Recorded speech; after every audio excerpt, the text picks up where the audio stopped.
Como você sabe, aqui no canal a gente se considera independente e sem compromissos para trazer a verdade, seja ela qual for. A gente mostra todos os lados de uma questão. Mostramos o que os americanos estão dizendo, os europeus, os russos, os iranianos, enfim, todos os lados possíveis. Não importa o tema, a gente faz questão de mostrar tudo. A gente coloca trechos longos das falas para você não precisar se preocupar com cortes que tiram o contexto ou distorcem o sentido. Assim, você pode formar a sua própria opinião. A gente também diz o que pensa sobre o assunto. Mas esse não é o jeito que a grande mídia tem trabalhado hoje em dia. E, infelizmente, isso tem causado um grande problema de desinformação para o público americano. Fica difícil entender o que realmente está acontecendo quando as pessoas tentam te contar a verdade, porque cada uma acaba trazendo seus próprios vieses.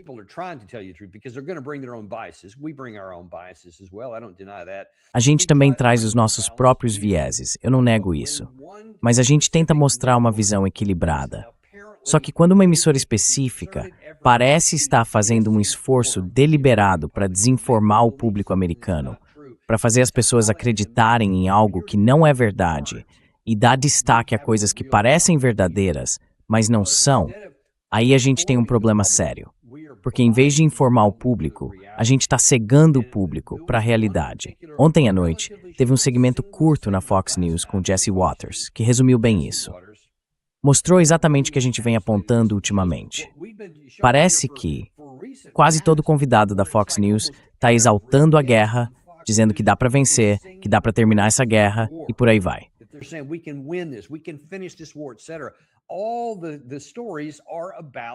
Todas as matérias falam sobre voltar à guerra em grande escala com o Irã. Mesmo a gente mostrando todos os fatos, todas as realidades militares, geopolíticas, geográficas e geológicas que provam que isso é uma loucura, uma atitude totalmente imprudente. Mas você nunca perceberia isso assistindo a Fox. E eu quero mostrar alguns pontos importantes, junto com a realidade por trás do que eles não contam ao público, para deixar bem claro por que isso é um problema tão sério. Vamos começar, antes de tudo, com o que o Jesse Watters comentou sobre o Hegseth na semana passada. Ele mostrou um trecho, na verdade vários trechos. Alguns deles a gente vai mostrar aqui, onde ele basicamente dizia que o Irã está muito enfraquecido neste momento.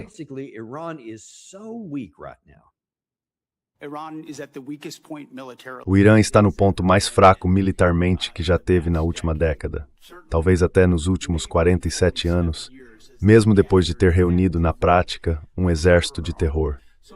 Eu reconheço que eles ainda têm capacidades, sem dúvida, mas o nível de dano que causamos a eles ao longo dessa série de operações colocou o país na pior situação em que já esteve.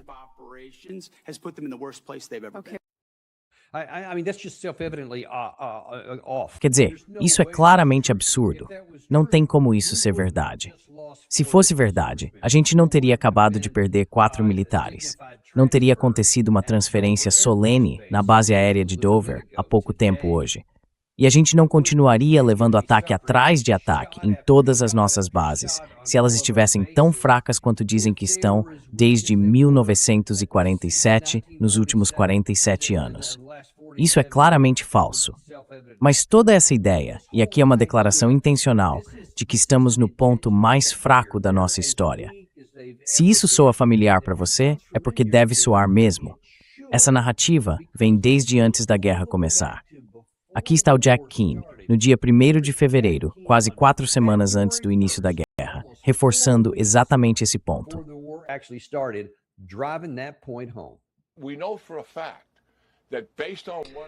A gente sabe com certeza que, pelos acontecimentos que estão diante de nós, o regime está no ponto mais fraco de toda a sua história.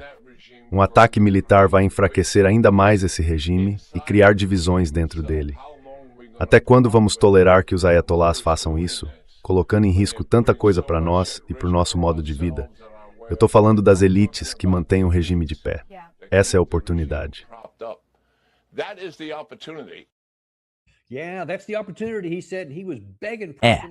Essa era a oportunidade, ele disse, e estava praticamente implorando para o presidente Trump aproveitar essa chance. Eles estão mais fracos do que nunca. Vão desmoronar. Esse era o tema principal dele nas semanas antes desse lançamento. Mas mesmo assim, não foi isso que o secretário da Guerra, Pete Hegseth, disse ontem. E olha, não precisa ser um gênio para perceber.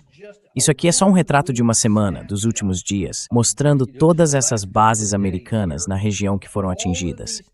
Para você, isso parece alguém tão fraco quanto dizem estar há 47 anos? É a mesma afirmação feita antes da guerra. E também não era verdade naquela época, porque eles simplesmente soltaram o inferno sobre Israel, sobre nossos aliados no Golfo e sobre nós.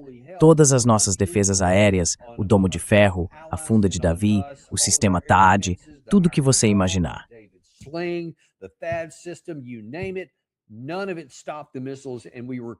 Nada disso impediu os mísseis e a gente foi esmagado com isso. Por isso tivemos que aceitar um cessar-fogo. E mesmo assim dizem que isso passa, que é o que nos dizem. Então não é só a Fox News. Claramente é uma tentativa do governo de te desinformar.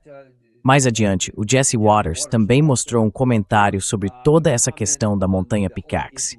Se você não está acompanhando, é o que a inteligência israelense alega nos últimos dias. Ah, e sabe o que mais? Do nada, de repente, descobrem que aquelas 3 bases que a gente destruiu na Operação Martelo da Meia-Noite eram supostamente onde ficava o programa de mísseis nucleares deles.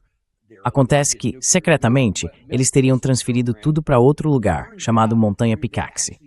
E aí o senador Kennedy quis perguntar ao secretário da Guerra, Hegseth, dá pra gente atingir esse alvo? Gente, a gente precisa de respostas diretas. Respostas diretas. A gente tem capacidade de destruir o que quer que esteja embaixo da montanha Pickaxe. Senador, muitas das nossas capacidades são classificadas. Mas se existe alguém no mundo capaz de alcançar qualquer coisa neste planeta, neste mundo de Deus, é o Exército dos Estados Unidos, o mais poderoso do mundo. No fim das contas, tudo se resume a opções e compensações.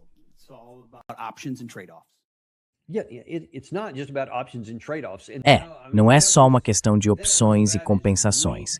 E não, quer dizer, essa foi uma das respostas mais fracas possíveis, até para o Hegseth. Normalmente ele parte direto para a ficção completa, mas pelo menos dessa vez ele tentou se proteger um pouco. Mas olha, ele nem precisava, porque, e o senador Kennedy também não precisa fazer essa pergunta, isso já foi respondido de forma conclusiva. Quer dizer, veja só, isso vem lá de maio. 31 de maio. Os locais subterrâneos de mísseis do Irã, reabertos, mostram os limites dos bombardeios dos Estados Unidos.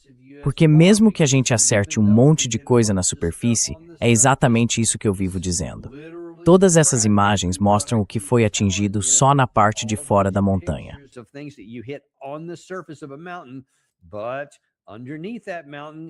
Mas debaixo daquela montanha, não importa o que você faça na superfície, porque não dá para chegar nesse material aí.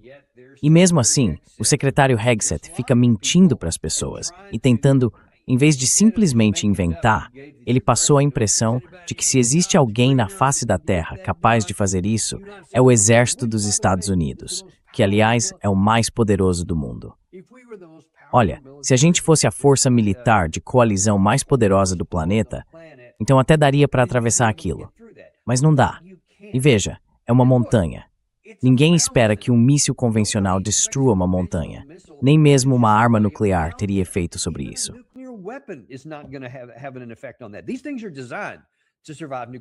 Essas coisas foram feitas para resistir até a armas nucleares, assim como as nossas instalações subterrâneas. Você não vai conseguir destruí-las. E isso não é uma crítica direta ao exército. Não é isso que eu estou dizendo. O ponto é que, se ele admitir isso, toda a missão fica exposta como uma farsa. Porque a gente está dizendo que vai assumir o controle do Estreito de Hormuz. E continuamos repetindo várias vezes que não dá para fazer isso. Isso é pura ficção. Mas, se você admite que não consegue atingir essas fábricas de mísseis lá dentro, e segundo o professor Morandi, são quase 50 delas, não só 30 como a gente ouviu, ele afirma que são 50.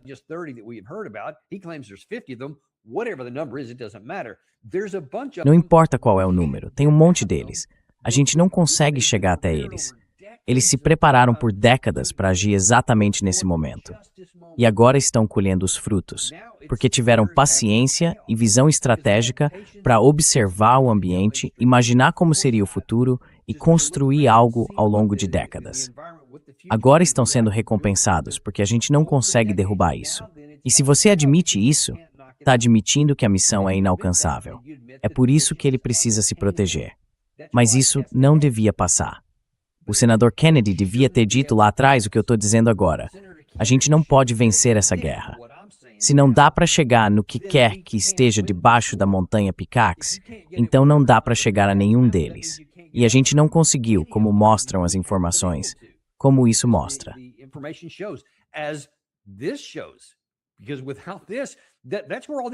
Porque sem isso, é daí que todos esses mísseis estão vindo. Se você não está acompanhando, eles levaram tudo. Nada mais fica acima do solo. Tudo está vindo dessas instalações subterrâneas, às quais a gente não consegue ter acesso. E é isso que eles conseguem fazer com isso. Aí a gente continua aqui na lista, porque o próximo ponto foi o que a secretária Hicks disse. Olha, em termos de negociações. Então, eu imagino que você também não pode admitir que a gente não consegue destruir as fábricas de mísseis deles, porque aí toda a missão militar perde o sentido. Bom, se você admite isso, então não tem mais poder de barganha nas negociações. Mas, de novo, a gente vai fingir que isso não importa. E também vamos fingir que temos bastante influência. E, na verdade, enquanto os iranianos se comportarem, a gente vai considerar conversar. Os Estados Unidos dizem que não vão voltar à mesa de negociações até que os iranianos mostrem que estão falando sério. O Irã teve todas as chances de negociar, de mostrar que é razoável em relação ao Estreito de Hormuz. Mas se eles começarem a atirar em navios comerciais, então nós vamos revidar, como o presidente disse, 10 vezes mais forte. A cada noite estamos enfraquecendo eles mais e mais. E o presidente tem todas as opções necessárias. Se quiserem conversar, vocês informem, podem conversar. Caso contrário, vão ter que lidar com o Departamento de Guerra.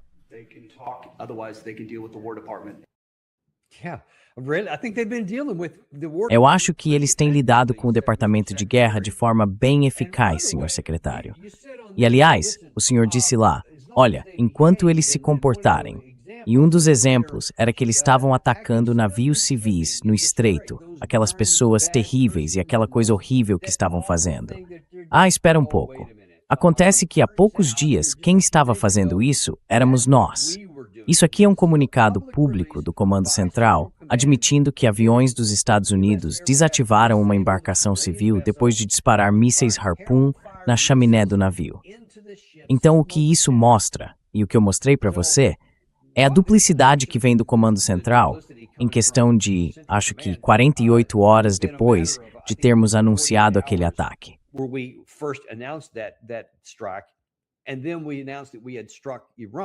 E aí a gente anunciou que tinha atacado o Irã porque eles estavam indo atrás de navios civis, sem nem corar diante desse duplo padrão grotesco.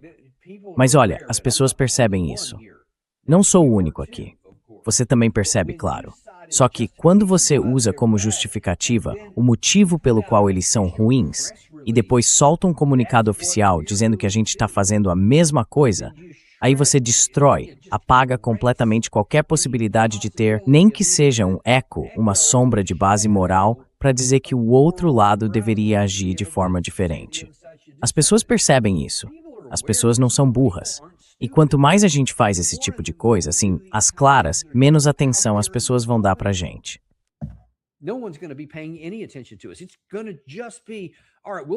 Vai ser assim. Tudo bem, a gente faz o que vocês mandarem quando não tiver outra opção física. Mas se a gente tiver qualquer poder de decisão, vai fazer diferente, porque do contrário, a gente vai ser engolido. É assim que as coisas acabaram funcionando. Só que ninguém vai fazer isso porque é, entre aspas, o certo a se fazer, ou porque a gente tem alguma autoridade moral, porque a gente destruiu isso. E eu digo destruímos mesmo. Ninguém acredita mais em nada, a não ser aquelas pessoas que seguem os Estados Unidos cegamente, aconteça o que acontecer. E isso inclui gente de dentro e de fora do país. Elas simplesmente repetem o que os Estados Unidos dizem, aceitam tudo ao pé da letra e ignoram todas as contradições grotescas.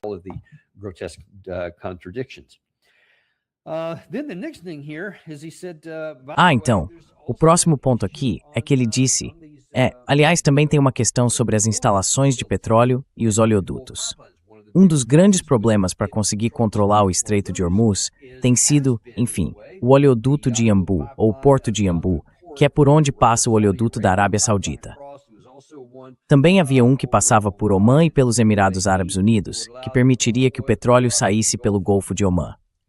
O Porto de Fujairah, você deve lembrar, era usado para escoar o petróleo pelo Golfo de Omã. O Irã agora fechou essa rota. E agora, pelo menos segundo as informações, os Houthis, o Ansar Allah, fecharam o Bab al-Mandab.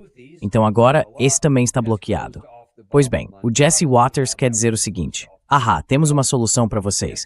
Vamos fazer outro oleoduto.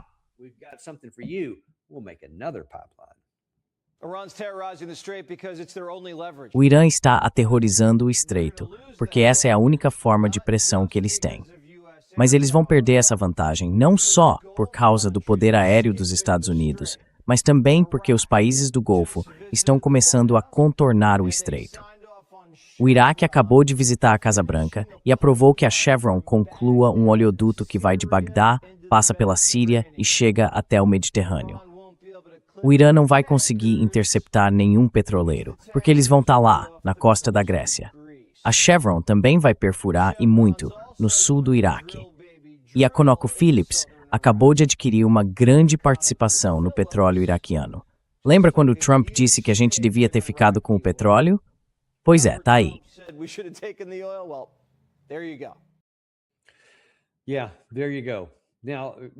Pois é, aí está.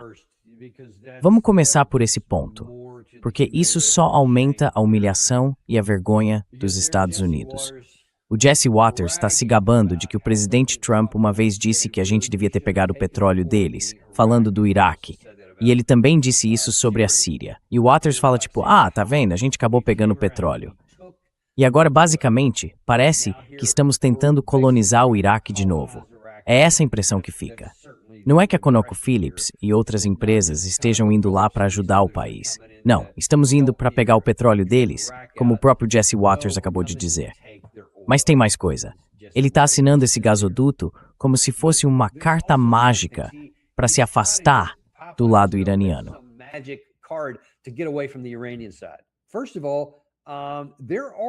Antes de tudo, já existe um oleoduto que vai do Iraque até o Mediterrâneo. Ele se chama Kirkuk-Ceyhan, o Kirkuk-Ceyhan. É aquele em verde ali em cima que você vê no mapa. E o outro, sobre o qual ele está falando, é outro oleoduto, o Kirkuk-Banias, o oleoduto reabilitado. É aquele com o número 1, bem no meio da tela, com uma cor meio marrom. É desse que eles estão falando. Só para comentar um pouco sobre isso. Primeiro, ele fala como se isso tivesse alguma relação com a guerra atual. Mas para começar, esse oleoduto existe desde, se não me engano, a década de 1950. Depois teve muitos problemas e acho que em 2003 ele foi desativado.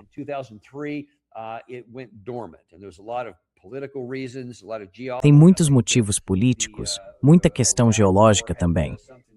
Eu acho que a guerra do Iraque teve algo a ver com o motivo de isso ter parado, e nunca mais voltou a funcionar. Há 2 décadas, eles estão brigando entre as potências regionais, tentando achar um jeito de fazer isso acontecer de novo e colocar o projeto de pé. E agora dizem que vão fazer isso. Mas no melhor dos cenários, vai levar de 2 a 3 anos para voltar a operar. Talvez tenha capacidade de até 2 milhões de barris por dia. Vamos ver se isso realmente acontece. Mas eles estão tentando há 20 anos fazer isso dar certo. E só porque tiraram uma foto com o presidente Trump no Salão Oval, não pense que isso vai ser um passe de mágica e que tudo vai simplesmente aparecer do nada.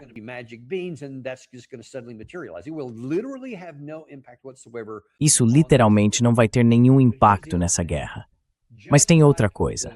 Assim como o Porto de Yanbu, que dá acesso ao Mar Vermelho, e como todos esses oleodutos, a menos que estejam enterrados bem fundo no subsolo, qualquer um deles pode ser atingido por um míssil. E aliás, o grande problema nem são tanto os oleodutos, mesmo que eles sejam enterrados. Porque, a menos que você também enterre todas as suas instalações, todas as refinarias, as unidades de reprocessamento, as estações de bombeamento, tudo, o ponto é esse. Tudo gira em torno das estações de bombeamento. Se você não colocar tudo isso debaixo da terra, cada uma dessas estruturas tem um endereço fixo. E isso significa que qualquer míssil pode ser programado para atingir exatamente aquele ponto.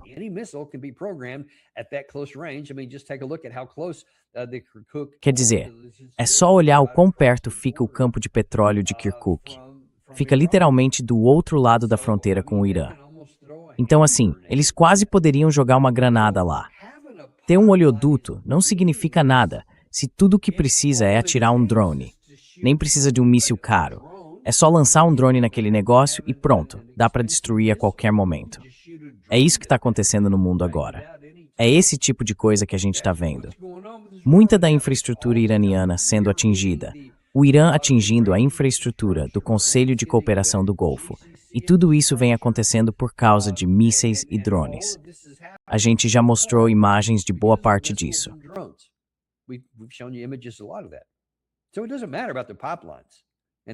Então, não importa a questão dos oleodutos. E agora você vê, até aquele que vai para o Mar Vermelho foi reduzido. E eles nem chegaram a atingir o oleoduto. O Irã poderia fazer isso a qualquer momento, e já demonstrou que pode. Eles mostraram, acho que foi em 2016, não lembro o ano exato, mas supostamente foram os Houthis. Só que sob controle iraniano, eles atingiram uma das instalações de reprocessamento de petróleo. Por um tempo, isso tirou cerca de 5% do processamento global de petróleo do ar. Foi algo bem sério. E quando a poeira baixou, dava para ver várias daquelas estruturas enormes, circulares nas instalações. Tinha tipo 6 ou 8 delas enfileiradas.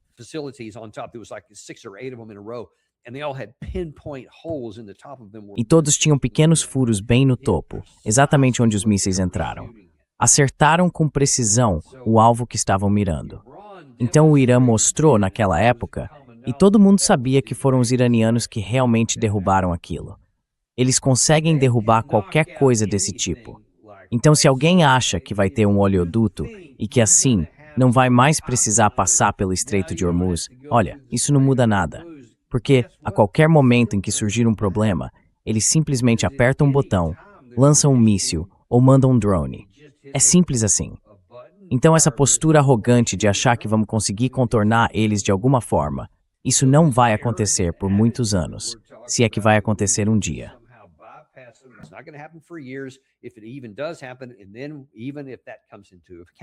E mesmo que isso entre em consideração, isso não vai te ajudar. Então, se você está baseando a sua arrogância em algo que vai ter no futuro, mas que não vai fazer diferença, você está se preparando e levando a gente junto para um grande problema. Vamos seguir para o próximo ponto aqui. Esse próximo é realmente interessante. A gente vai tentar ressuscitar uma ideia que foi muito comentada nas primeiras semanas dessa guerra, mas que acabou sendo descartada porque fracassou completamente. Nem chegou a acontecer. E é a seguinte: vamos tentar fazer com que as tropas de outro país façam alguma coisa, não no Irã, nesse caso, mas dentro do Líbano.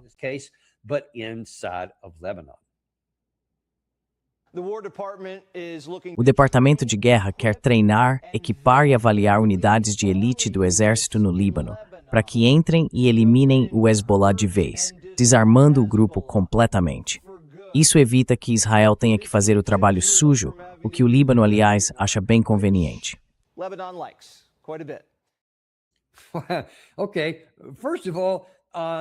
Ok, antes de tudo, as tropas de elite no Líbano, quer dizer, você não tem prestado atenção nenhuma? E o seu público todo é como cogumelo, vive no escuro? Porque olha, o Líbano tenta conter o Hezbollah há décadas, há muito tempo mesmo. E aí, neste ano, saiu na revista Foreign Policy, deixa eu ver, acho que foi no começo do ano, que a guerra dos Estados Unidos contra o Irã colocou o governo libanês numa situação complicada. Esquemaivet protavurte no Jizharu, no Isma o Hezbollah.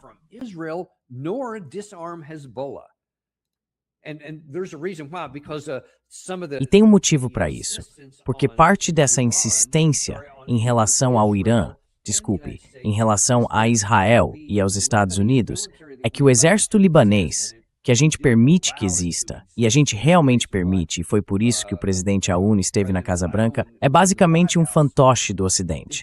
Só que tem um problema em ter um fantoche. A gente quer controlá-lo para que não represente nenhuma ameaça a Israel.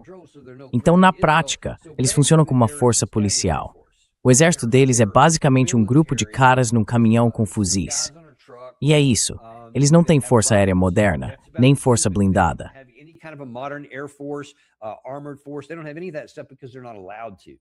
Eles não têm nada disso, porque não têm permissão para ter. Então eles não têm capacidade militar para realmente desarmar ninguém. E não é uma questão de treinar alguém, esse não é o problema. O problema é ter capacidade. E a menos que você vá lá e lute por eles, você pode até obrigá-los a lutar. Mas isso acabaria levando a algo que os israelenses ficariam mais do que satisfeitos em ver acontecer. Isso reacenderia a guerra civil libanesa, que durou 15 anos. Todo mundo em Israel sabe muito bem que se a gente realmente fizesse isso e mandasse uma força de elite para lá, tudo o que estaríamos fazendo seria reacender uma guerra civil, colocando o governo e o exército libanês, que a gente permite existir, contra o Hezbollah. E isso seria ótimo para Israel. Eles ficariam tranquilos com isso. A última coisa que eles querem é qualquer tipo de estabilidade ou paz.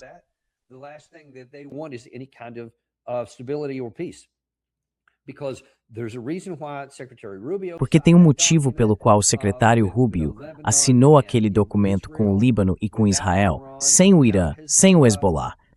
É porque eles querem criar uma situação separada que garanta que Israel nunca vai se retirar do Líbano. É isso que eles querem.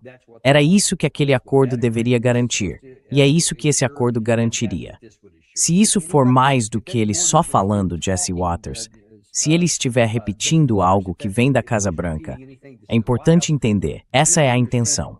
Eles estão tentando reiniciar a guerra civil, para que agora Israel possa dizer, olha, tem caos demais na fronteira, não dá para sair agora. Se eles tivessem se desarmado, tudo teria ficado bem. Mas como não fizeram isso, então Israel pode dizer, não podemos sair, precisamos proteger o nosso povo. E por fim, temos aquele momento tenso entre o senador Peters e o secretário da Guerra Hegseth, discutindo se existe ou não uma estratégia. Você não tem uma estratégia? Você não tem um plano de longo prazo para realmente vencer essa guerra? Vencer a guerra. Os homens e as mulheres vão ser capazes de fazer isso, mas eles precisam de liderança. Quando é que você vai mostrar liderança? Quando é que você vai mostrar liderança? Por que você não mostra um pouco de liderança e defende seus colegas democratas que se recusam a financiar as tropas, que ficam jogando política partidária enquanto vocês não liberam o dinheiro? Você quer vir aqui e falar sobre as tropas, mas não tem coragem política para realmente financiar o nosso departamento, porque sofre de síndrome de obsessão por Trump e não consegue se comprometer com nada de verdade.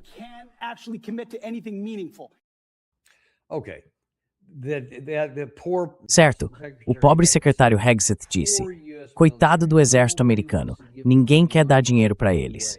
Ah, espera aí, eles receberam $1 trilhão neste ano fiscal. E talvez ele não soubesse disso. Quer dizer, claro que sabia, ele está mentindo. Existe um pedido de reconciliação de $350 bilhões que está na mesa do Congresso agora. E isso por si só já é bem enganoso, porque o que eles estão fazendo, basicamente, é tentar evitar o choque de ver o orçamento saltar de 1 trilhão para 1,5 trilhão no próximo ano fiscal. Então eles dizem, bom, vamos para 1 trilhão e 150 bilhões no ano que vem. E aí já aprovam agora um projeto de reconciliação de 350 bilhões, antes mesmo de chegar lá. E surpresa, no fim das contas, continuamos com $1,5 trilhão.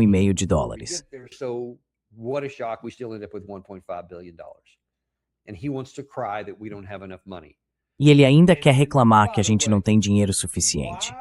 E aliás, por que eu iria querer financiar algo que já fracassou e vai continuar fracassando? É para isso que o Congresso existe. Eles deveriam fazer essa fiscalização.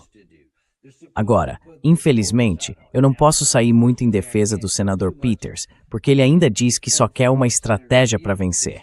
Me mostra então, onde está a sua estratégia para vencer a guerra? Essa guerra não pode ser vencida. Ele não tem uma estratégia para vencer, porque simplesmente não existe uma estratégia para vencer. A tarefa militar não pode ser cumprida só com bombas. É isso que a gente vem tentando fazer. Poder aéreo e poder naval, tudo isso depende de mísseis ou bombas.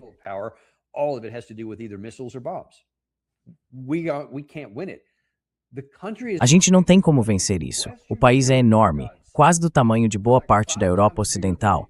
Pelo amor de Deus. É tipo 5 vezes maior que o Iraque. Maior mesmo. E o terreno é muito mais difícil. O exército deles é muito mais forte do que o que enfrentamos no Iraque em 91 ou em 2003, para falar a verdade. Todo o relevo, as cadeias de montanhas, tudo. A geografia inteira do país é como um paraíso para quem defende e um pesadelo para quem ataca. Então, mesmo que a gente tivesse um exército de campo, ainda assim, acabaríamos nos destruindo aos poucos se tentássemos atravessar aquelas montanhas. E não vamos fazer isso. Primeiro, porque a gente nem tem esse tipo de força militar. Mas no fim das contas, isso nem faz diferença.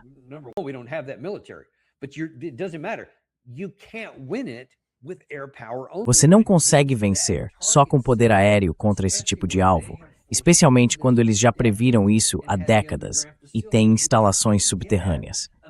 Você não consegue atingi-las a menos que entre lá e tente arrancá-los de dentro, o que não dá para fazer porque não dá para atravessar aquelas montanhas. E mesmo que desse, você não tem um exército grande o bastante para isso. Seria uma loucura completa sacrificar centenas de milhares de soldados por algo que nem sequer afeta a nossa segurança nacional. Esse é o grande problema.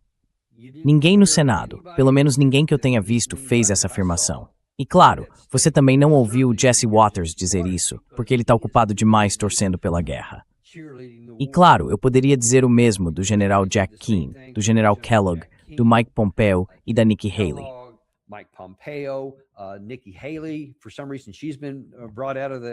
Por algum motivo, parece que ela saiu da aposentadoria.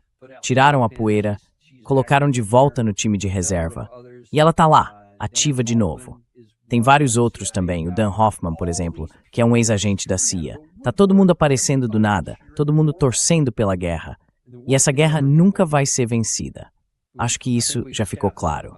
E é doloroso, muito doloroso para mim ver isso, tentar entender por que estamos fazendo isso, quando o custo não é só a possível destruição da nossa economia, porque a gente está afundando. O preço do petróleo continuou subindo hoje. Eu te mostrei mais cedo que o preço à vista, o preço real de um barril de petróleo hoje, não do mercado futuro, que também está subindo agora, chegou a $130 mais cedo. Eu nem sei quanto está agora.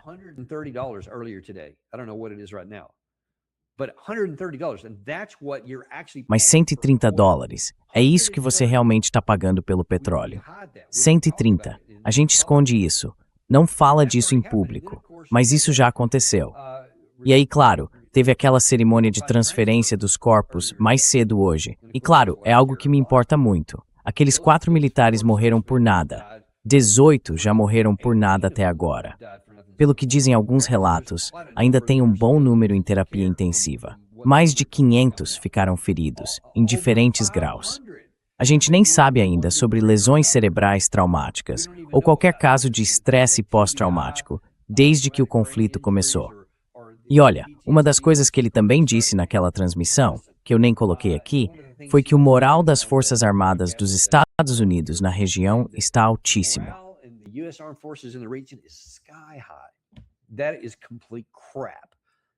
Isso é uma completa besteira. Não é verdade, de jeito nenhum. Eu não sei, talvez alguns deles estejam bem animados, mas eu posso te dizer, com base em informações que recebi de alguém que tem acesso direto aos próprios homens, que eles estão enlouquecendo, estão arrancando os cabelos, dizendo o que a gente está fazendo. Eles recebem uma missão, aí ela é cancelada. Depois recebem outra, e ela também é cancelada. E então vem mais uma missão. Coisas que simplesmente não fazem sentido. E eles veem, como eu vi quando estive no Afeganistão, como eu vi quando estive no Iraque, dá para ver ali, no terreno, as pessoas que estão lá. Essa missão não é viável. Eles sabem disso. Eles sabem o que aquelas montanhas são capazes de fazer.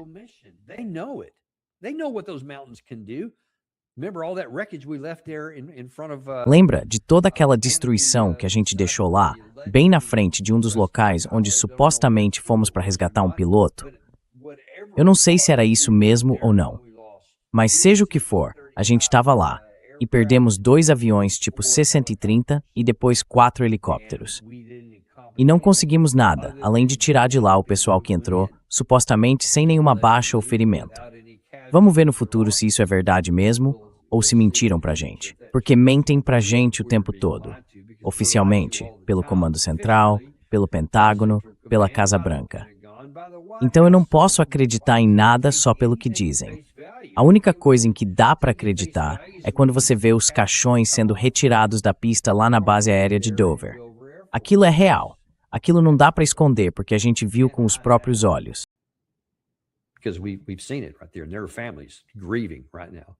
Tem famílias sofrendo agora. E vai ter mais, se a gente continuar nesse caminho.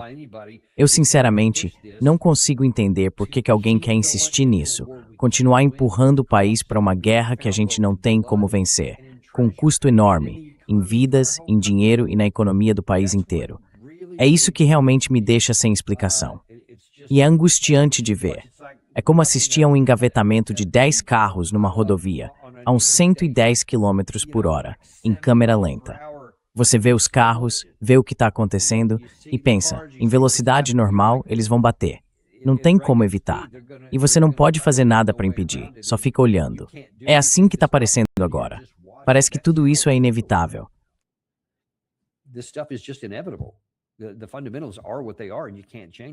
Os fatos são o que são, e você não pode mudá-los. Assim como não dá para mudar a física de um carro a 110 km por hora batendo num objeto parado ou em outro veículo em movimento. É simplesmente o que vai acontecer. Mas pelo menos agora você está ciente disso. Eu só quero ter certeza de que as pessoas percebam que estão sendo enganadas pela grande mídia, pela Casa Branca, pelo Pentágono, por membros do Congresso. Quase ninguém está dizendo a verdade aqui. A gente vai continuar dizendo a verdade até que esse grande engavetamento comece a acontecer. E aí, nenhum de vocês vai se surpreender. Talvez mais gente comece a prestar atenção. Vamos ter que esperar para ver. Mas a gente agradece muito a vocês. Obrigado por assistirem e a gente se vê amanhã. Daniel Davis, Steve.